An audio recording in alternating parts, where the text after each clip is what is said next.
রাধে রাধে বন্ধুরা, চৈত্র নবরাত্রিতে আমরা চলে এসেছি নতুন দিল্লিতে ছত্রপুর মন্দিরে। এই মন্দির দেবী কাত্যায়নীকে উৎসর্গ করা হয়েছে।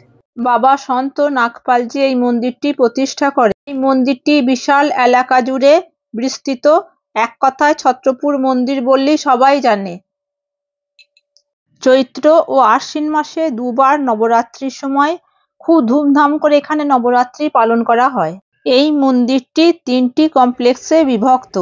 আর মন্দিরের প্রধান দেবী হলেন কাত্যায়নী, যিনি দুর্গার 9টা রূপের একটি। এই নবরাত্রির সময় হাজার হাজার ভক্তের ভিড় হয়, তাই সারা বছর যেদিকে এন্ট্রি হয় এই সময় সেদিকে হয় না, সারা বছর এই দিকে এন্ট্রি হয়। আর এখন এই সাইড দিয়ে নিয়ে যাওয়া হচ্ছে, এই যে এই রাস্তা দিয়ে দিয়ে গিয়ে অন্য রাস্তা দিয়ে ঘুরিয়ে নিয়ে যাচ্ছে। এইখানে কাছের মেট্রো হচ্ছে ছত্রপুর মেট্রো। আর এই দেখুন লেখা আছে মন্দির, আর এই ব্রিজের ওপর দিয়ে যেতে হবে। আর এই দুই সাইডে দেখুন রাস্তা, আর মাঝখানে ব্রিজ। রাস্তায় নবরাত্রির জন্য মাতা রানীর শৃঙ্গার ও পূজার সামগ্রী সব বিক্রি হচ্ছে। এই দেখুন মন্দির প্রাঙ্গণ, আর কি বিশাল! এখন সব প্যান্ডেল করা রয়েছে। আর এই সামনে দেখা যাচ্ছে এটা হচ্ছে শিবজির মন্দির। এই যে নন্দী মহারাজজি, আর এই যে শিবজিকে দর্শন করুন। এখানে রয়েছে মাতা রানীর মন্দির, আর এই মন্দিরটির চারিদিকটা দেখুন চিত্রপটে, মাতা রানীর চিত্রপটে সাজানো। এই মন্দিরটি সারা বছরই খোলা থাকে। মূল মন্দিরের ভেতরে পাশে একটি কাত্যায়নী মন্দির রয়েছে, যা কেবল বছরে দুবার নবরাত্রির সময়ই খোলা থাকে।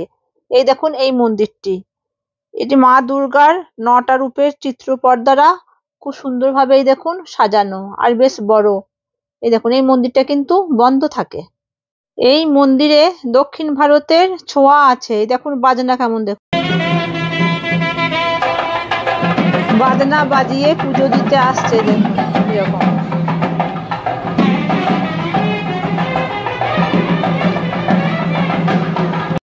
এখানে এই যে প্রদীপ হাতে দাঁড়িয়ে রয়েছে, আর এগুলো হচ্ছে রূপোর তৈরি সব।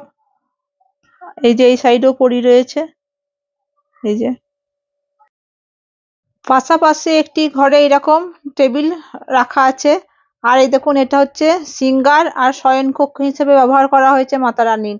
আর এখানে নাগপালের ছবিও দেয়া আছে একটি। এই যে এখানে রয়েছে বিরাট সৎসঙ্গ ভবন, ধর্মীয় বক্তৃতা ভজন অনুষ্ঠান হয়, আর বড় বড় সেলিব্রিটিরা এখানে ভজন কীর্তন করতে আসেন। এখানে একটি সন্ত নাগপালের মূর্তি বানানো আছে। এই প্রধান মন্দিরে একটি ধর্মীয় গাছ আছে। এখানে ভক্তরা ইচ্ছা পূরণের জন্য সুতো বাঁধতে আসেন। এখানে মন্দিরগুলি দক্ষিণ ও উত্তর ভারতীয় স্থাপত্যে নির্মিত। এখানে প্রচুর মন্দির আছে। দেখুন এই মন্দিরটা দেখছেন, এটা সারা বছর খোলা থাকে না। চলুন এই মন্দিরের ভিতরে গিয়ে একটু আমরা দেখে আসি। এই দেখুন ঢুকতে রয়েছে গণেশজির মূর্তি, আর এটা হচ্ছে বিরাট একটা সৎসঙ্গ ভবন। আর এই পাশে রয়েছে লক্ষ্মী বিনায়ক মন্দির।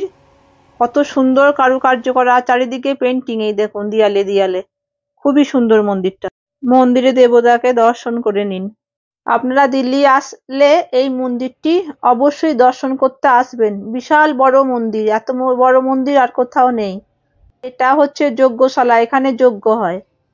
এরপর আমরা রাস্তা ক্রস করে এই সাইডে চলে এলাম। এখানে সন্ত নাগপালের সমাধি আছে। এই মন্দিরটি দ্বিতল বিশিষ্ট। মন্দিরে যেতেই দুই সাইডে এরকম নাগ বানানো আছে, এই যে পদ্ম ফুলের উপর। আর এখানে রয়েছে নন্দী মহারাজজি।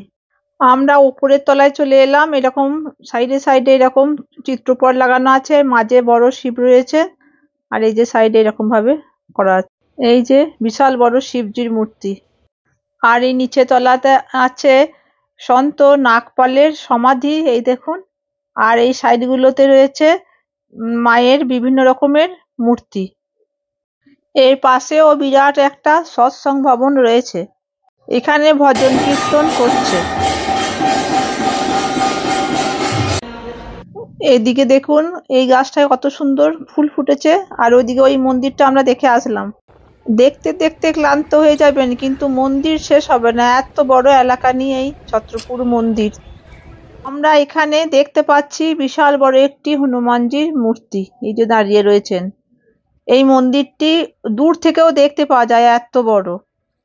এই দেখুন, আর এই এন্ট্রি গেটের ডান দিকেই আমরা এরকম একটা দেখতে পাচ্ছি, দেখুন কচ্ছপের উপরে একটা কত বড় ত্রিশূল রয়েছে। এই দেখুন, ঘাড় উঁচু করে দেখতে হবে, এত বড়। আর এই মন্দিরটিও সারা বছর খোলা থাকে না, এখন নবরাত্রির সময়ে খোলা আছে। আর এই দেখুন, এখানে যজ্ঞ করার জায়গা রয়েছে, আর ভেতরে ফটোগ্রাফি অ্যালাউ নেই। দিল্লি ঘুরতে আসলে এই মন্দিরটি তার লিস্টে রাখবেন।